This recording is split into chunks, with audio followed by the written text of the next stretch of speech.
बिस्मिल्लाहिर्रहमानिर्रहीम। अस्सलाम वालेकुम। इस वीडियो में तफसीर इब्न कसीर ज़ियाउल कुरान को आगे कंटिन्यू करेंगे। उससे पहले अगर आपने सब्सक्राइब नहीं किया तो सब्सक्राइब कर लें और बेल आइकन प्रेस कर दें। तो शुरू करते हैं। सूरह बकरा आयत नंबर 256 ला इक्राहा फिद्दीनी कद तबय्यना रुश्दु मिनल गय्यि फमन यकफुर बित्तागूति वयुमिन बिल्लाहि फक़द इस्तमसका बिलउरवतिल वुस्का लन फिसामा लहा वल्लाहु समीउन अलीम। तर्जमा, कोई ज़बरदस्ती नहीं है दीन में, बेशक खूब वाज़ेह हो गई है हदायत गुमराही से। तो जो इनकार करे शैतान का और ईमान लाए अल्लाह के साथ तो उसने पकड़ लिया मजबूत हल्का जो टूटने वाला नहीं, और अल्लाह ताला सब कुछ सुनने वाला जानने वाला है। तफसीर ला इक्राहा फिद्दीन, दीन के मामले में कोई ज़बरदस्ती नहीं।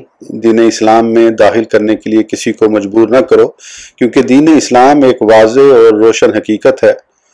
इसे मजबूरन कबूल कराने की ज़रूरत नहीं, बल्कि जिसे अल्लाह ताला हिदायत फरमा देता है और उसके दीने और उसके सीने को कुशादा और उसकी बसीरत को रोशन कर देता है, वह खुद ब खुद दीन इस्लाम कबूल कर लेता है। लेकिन जिसका दिल गाफिल हो, बल्कि कानों और बसारत पर मोहर लगी हो, अगर उसे इस्लाम कबूल करने पर भी मजबूर भी किया जाए तो उसे कोई फ़ायदा नहीं होगा। उसका शान नज़ूल ये है कि ज़माना जाहिलियत में जब किसी अंसारी औरत के यहाँ बच्चा पैदा न होता तो वो नज़र मानती कि अगर मेरा बच्चा हुआ तो मैं उसे यहूदी बनाऊंगी।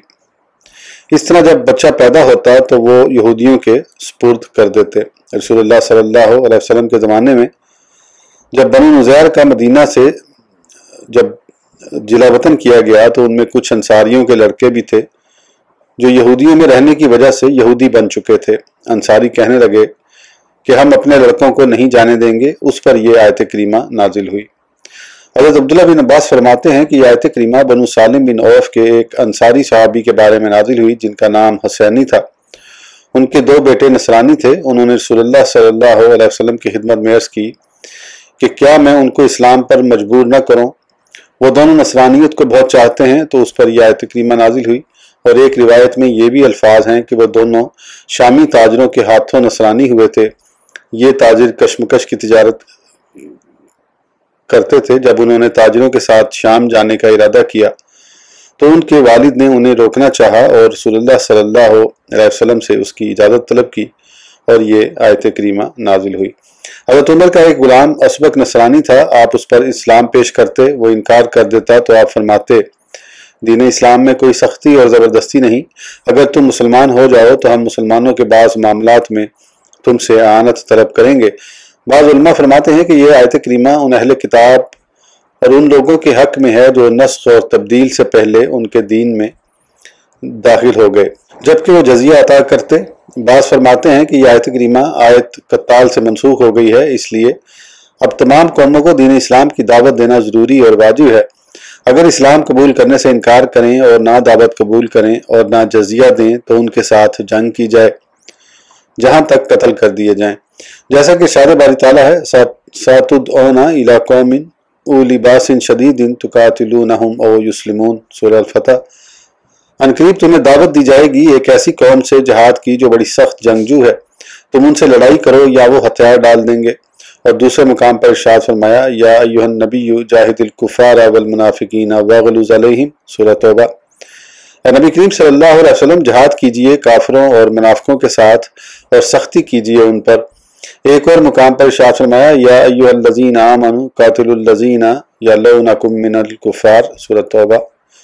ऐ ईमान वालों, जंग करो उन काफिरों से जो आस पास हैं तुम्हारे, और चाहिए कि वो पाएं तुम में सख्ती, और खूब जान लो कि अल्लाह ताला परहेजगारों के साथ है। हदीस सही में है कि अल्लाह ताला उन लोगों पर ताज्जुब फरमाएगा जिनको जंजीरों में जकड़ कर जन्नत में ले जाया जाएगा। इससे मुराद वो मुशरिक कैदी हैं जिनको मैदान जंग से पाबंद सलासल लाया जाता है, फिर वो मुसलमान हो जाते हैं।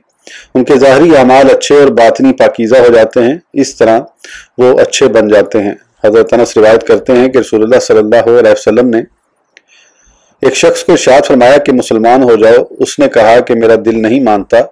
आपने फरमाया, मुसलमान हो जाओ अगरचे तुम्हारा दिल नहीं मानता। ये हदीस सही है और सलासी है, यानी सिर्फ 3 वास्तों से हुज़ूर सल्लल्लाहु अलैहि वसल्लम से मरवी है।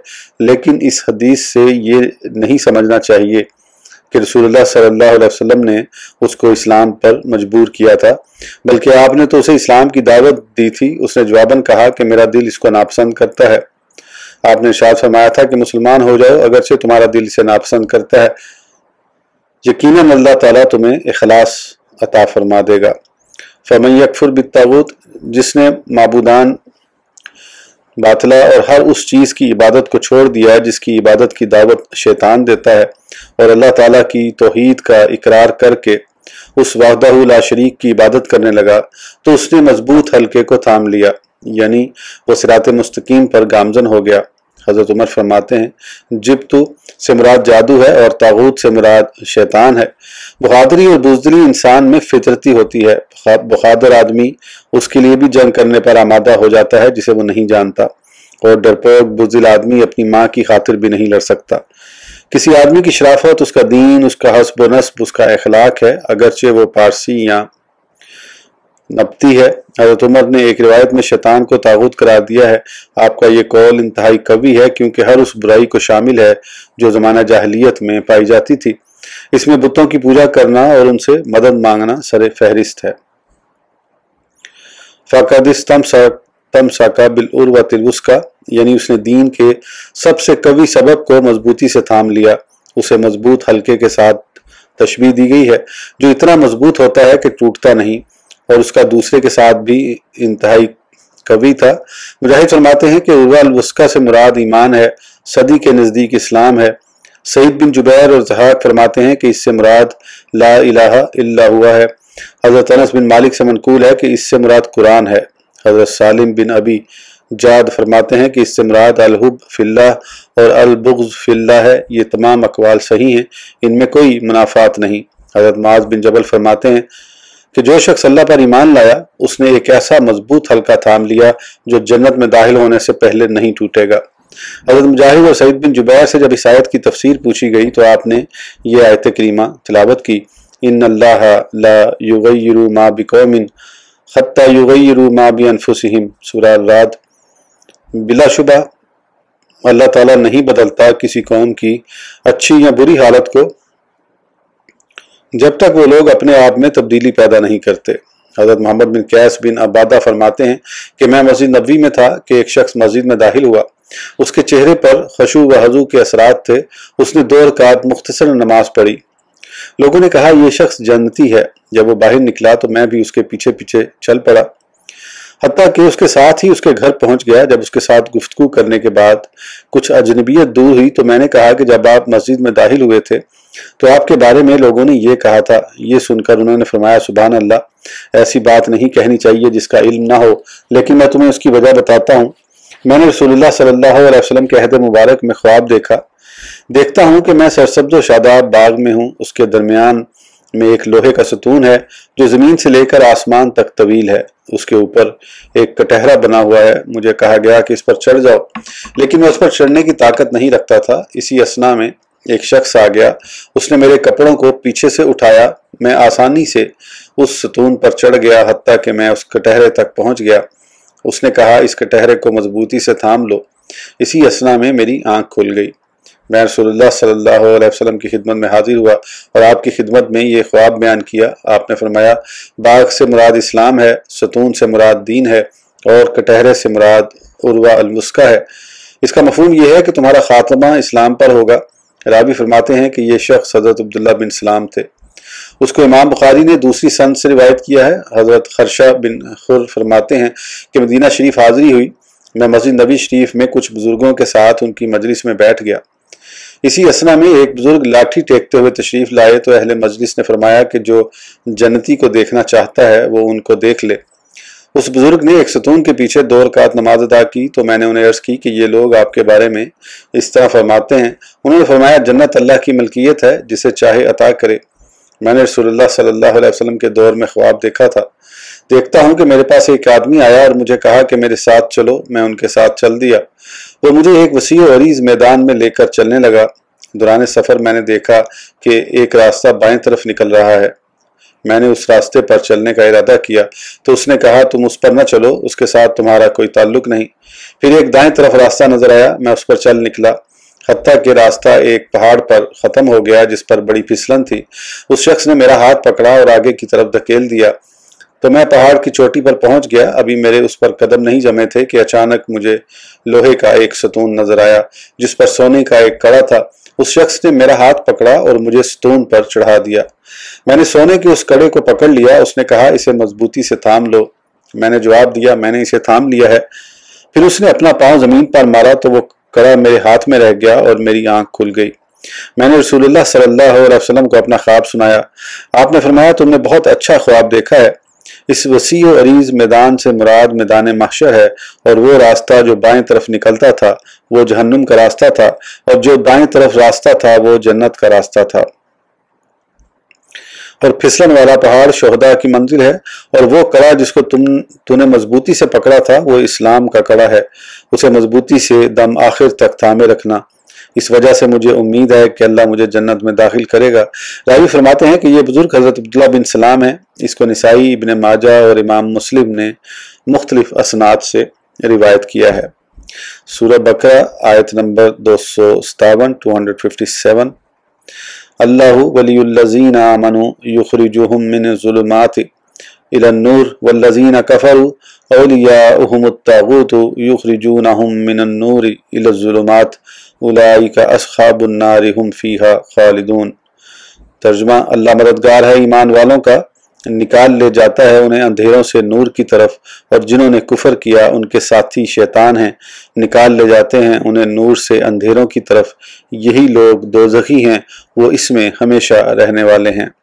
تفسیر اللہ ولی الذین آمنوا، یہاں اللہ تعالیٰ نے بیان فرمایا ہے کہ وہ اس کی رضا اور خوشنودی کے طلبگار اور احکام شریعہ کے پیروکار کی رہنمائی فرماتا ہے، اور اپنے مومن بندوں کو کفر و شرک کی تاریکیوں سے نکال کر نور حق کی صاف روشنی عطا فرماتا ہے۔ اس کے برعکس کافروں اور مشرکوں کا دوست شیطان ہے، وہ ان کے لیے گمراہیوں کو مزین کرتا ہے جن میں وہ سرگرداں ہیں۔ وہ ان کو حق کے واضح راستے سے کفر و شرک کی دلدل کی طرف لے جاتا ہے۔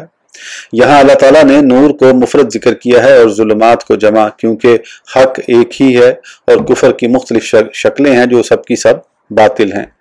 جیسا کہ ارشاد باری تعالیٰ ہے وَأَنَّ هَذَا صِرَاطِ مُسْتَقِيمًا فَاتَّبِعُوهُ وَلَا تَتَّبِعُوا السُّبُلَ فَتَفَرَّقَ بِكُمْ عَنْ سَبِيلِهِ ذَلِكُمْ وَصَّاكُمْ بِهِ لَعَلَّكُمْ تَتَّقُونَ۔ سورہ الانعام۔ اور بے شک یہ ہے میرا راستہ سیدھا، سو اس کی پیروی کرو اور نہ پیروی کرو اور راستے کی، ورنہ وہ جدا کر دیں گے تمہیں اللہ کے راستے سے۔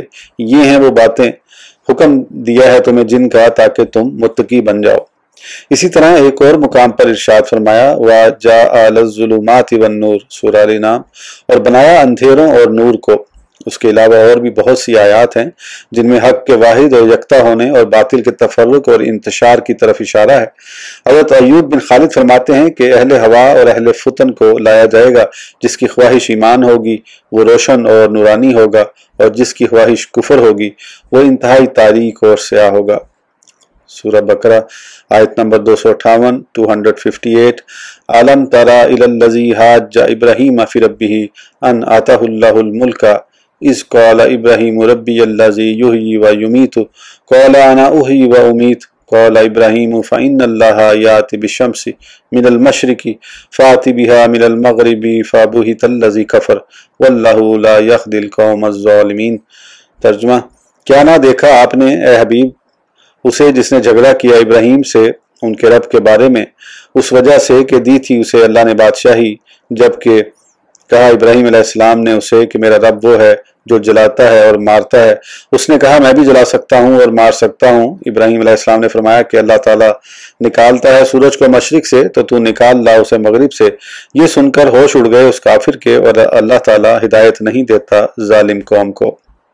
تفسیر علم تری الی الذی حاج، اس بادشاہ کا نام نمرود بن کنان بن کوش بن سام بن نوح تھا۔ یہ بابل کا بادشاہ تھا۔ بعض نے اس کا نسب اس طرح لکھا ہے نمرود بن فالح بن عابد بن شالخ بن ارفخشس بن سام بن نوح۔ مجاہد فرماتے ہیں کہ دنیا کے مشرق و مغرب پر حکومت کرنے والے 4 بادشاہ گزرے ہیں، 2 مومن اور 2 کافر۔ مومن سلیمان بن داؤد اور ذوالقرنین ہیں، اور کافر نمرود اور بخت نصر ہیں۔ واللہ علم۔ आयत करीमा का मायने ये है कि ए मोहम्मद सल्लल्लाहु अलैहि वसल्लम, क्या तुमने अपने दिल के नूर से नहीं देखा उस शख्स को जिसने इब्राहीम अलैहिस्सलाम के साथ उसके रब के बारे में झगड़ा किया था।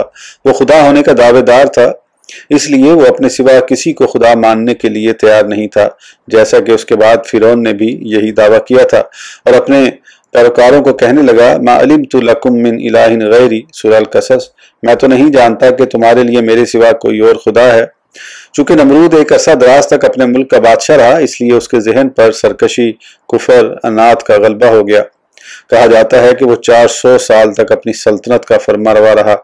इसलिए अल्लाह ताला ने उसके बारे में इरशाद फरमाया, अन अताहुल्लाहुल मुल्क, उसने हज़रत इब्राहीम अलैहिस्सलाम से उस रब के वजूद पर दलील तलब की जिसकी वो दावत देते थे। आपने फरमाया, मेरा रब वो है जो ज़िंदगी और मौत का मालिक है, क्योंकि किसी चीज़ को अदम से वजूद में लाना और मौजूद पर अदम तारी करना ये अल्लाह के वजूद की बेहतरीन दलील है, जो हर रोज़ के मुशाहदे से अय्यां है, यानी जाहिर है। क्योंकि ये बात बिल्कुल बदेही है कि चीज़ें बजाते खुद पैदा नहीं होती, इसलिए उन चीज़ों के पैदा करने वाले मौजूद या खालिक का होना ज़रूरी है, और वो सिर्फ अल्लाह की ज़ात ही है जो वहदहू ला शरीक है। ये दलील सुनकर उसने कहा, अना उही व उम्मीद, जिंदा और मार तो मैं भी सकता हूँ। उसने ये कहकर 2 शख्सों को तलब किया जो वाजिबुल कत्ल थे।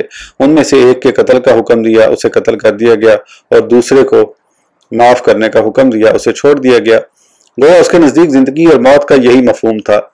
इस तरह उसने हज़रत इब्राहीम के सवाल का हकीकी जवाब न दिया, बल्कि अपने अनाद और तकब्बुर की वजह से लोगों को धोखा और फरेब देना चाहा कि वो भी ऐसा कर सकता है।